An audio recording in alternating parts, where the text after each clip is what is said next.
మంచిర్యాల జిల్లా దండేపల్లి మండలం రెబ్బన్నపల్లి గ్రామంలో యంగ్ ఇండియా ఇంటిగ్రేటెడ్ రెసిడెన్షియల్ పాఠశాలకు ఎమ్మెల్యే ప్రేమ్ సాగర్ రావు కలెక్టర్ కుమార్ దీప్తో కలిసి శంకుస్థాపన చేశారు. ఈ సందర్భంగా ఎమ్మెల్యే మాట్లాడుతూ యంగ్ ఇండియా ఇంటిగ్రేటెడ్ రెసిడెన్షియల్ పాఠశాల మన నియోజకవర్గంలోకి రావడం ఎంతో ఆనందదాయకమని అన్నారు. 23 ఎకరాలలో 175 కోట్ల రూపాయలతో 4వ తరగతి నుండి ఇంటర్మీడియట్ 2వ సంవత్సరం వరకు ఈ పాఠశాలలో చదివేందుకు అన్ని వసతులతో కూడిన ఏర్పాట్లు చేస్తామని అన్నారు. ప్రపంచ స్థాయి విద్యా ప్రమాణాలు కల్పిస్తామని, విద్యా వ్యవస్థలో విప్లవాత్మకమైన మార్పులు మన నియోజకవర్గం నుండి మొదలవుతున్నాయని అన్నారు.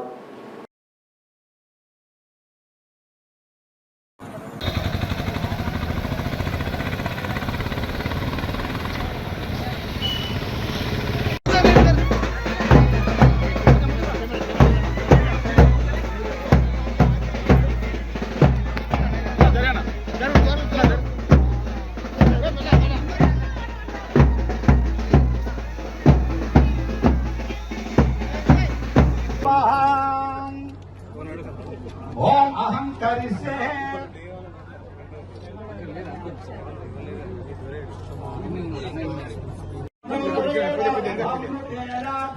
सर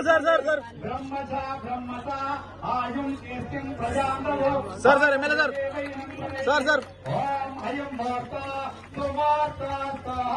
सर एमएलए सर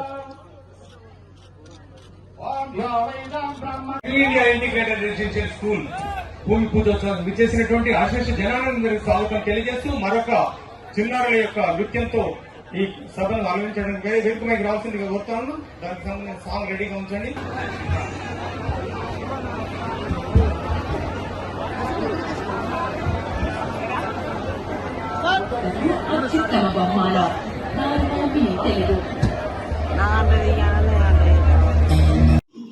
తప్పకుండా ఆ బంధం ఉన్నది. ఇవాళ అవన్నీ కలుపుకొని నేను హైదరాబాద్ పోయి వ్యాపారం చేసుకున్న తర్వాత ఒక స్థాయి తర్వాత నేను అనుకున్నానంటే ఏదో ఒకటి చేయాలి. నేను పుట్టి పెరిగిన ప్రాంతానికి, నాకు చదువు నేర్పిన ప్రాంతానికి మంచినీళ్ళు ఇచ్చి గాలి ఇచ్చిన ఒక మనిషిని తయారు చేసి ప్రపంచానికి అందించింది కాబట్టి తప్పకుండా ఏదో రకంగా రుణం తీసుకోవాలని ఒక ఆలోచనతోటి రాజకీయాలకు వచ్చి సరే 24 సంవత్సరాల రాజకీయ జీవితంలో మొత్తం ఆదిలాబాద్ స్కూల్ నుంచి వచ్చిన అక్క చెల్లెలు అన్నదమ్ముల్లో ప్రతి ఒక్కరికి పేరు పేరున సత్సరించి నమస్కరిస్తున్నాం. నిన్న సముద్ర పండుగ అయినా కూడా ఇక్కడ కార్యక్రమం అని చెప్పిన తర్వాత అందరూ భయపడ్డారు, ప్రోగ్రాం ఎట్లయిద్దాం అని. వస్తారో తెల్లారంగా 2 గంటలకు 3 గంటలకు బతుకమ్మ ఆడిందని. కానీ నాకైతే ఒక నమ్మకం ఉంది.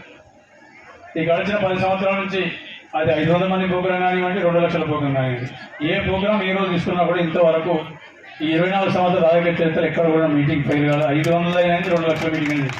అది ఎటువంటి సందర్భం శివరాత్రి నాడు మీటింగ్ చేసినా ఆ సభ సక్సెస్.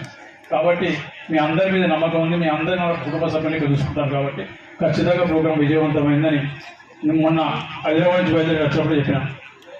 ఇద్దరు ముఖ్యమంత్రి గారు, ఉప ముఖ్యమంత్రి గారు జిల్లాలో వచ్చినప్పుడు ప్రోగ్రాం మీ అందరికన్నా మాదే మంచిగా ఉంటుందని చెప్పిన. ఖచ్చితంగా చూసినాక 100% వాళ్ళకన్నా మన ప్రోగ్రాం మంచిగా ఉంటుంది.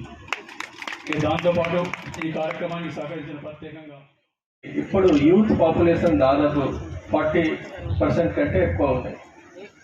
సో దానికోసం మనం ఏం చేయగలుగుతాము, ఆ ఆలోచనతోటి మన రాష్ట్ర ప్రభుత్వం లాస్ట్ 10 monthsలో విద్యా వైద్యం మీద ఎక్కువ ఫోకస్ చేశారు. సో ఫస్ట్ దానికి చూస్తే అమ్మ పాఠశాల ఏర్పాటు చేసేసి దానిలో మనకి ఈ స్కూల్స్లో ఏమైనా బేసిక్ ఫెసిలిటీ లేవు, దానికి ఇమీడియట్గా కరెక్ట్ చేయాల్సింది.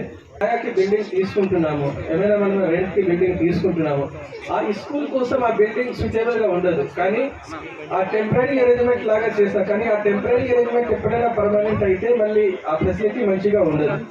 దాంతో పాటు ఒక కులాలకు సంబంధించిన, ఒక రిలీజన్ సంబంధించిన స్కూల్స్ ఉంటుంది. దానికంటే మంచిగా ఏముండదు, అందరూ ఒకే ప్లేస్లో ఉండాల్సింది, అందరికీ బేసిక్ ఫెసిలిటీ ఒకే ప్లేస్లో ఉండాలి. సో దట్ మన సొసైటీ అంటే ఇండియా చెప్తే నెహ్రూ గారికి చెప్పిన పరంగా ఒక మెల్టింగ్ పాట్ లాగా లేకుండా ఒక ఫ్రూట్ చాట్ లాగా ఉన్నాయి. అంటే అన్ని కల్చర్ మన ఇండియాలో ఉండాల్సింది, అన్ని కల్చర్కి యూనిక్ క్యారెక్టరిస్టిక్స్ ఏమైనా ఉన్నాయి అన్నిటికీ మనం ప్రమోట్ చేస్తాము. సో దాంతో మన సమాజం అందరూ కలిసి ఉంటారు.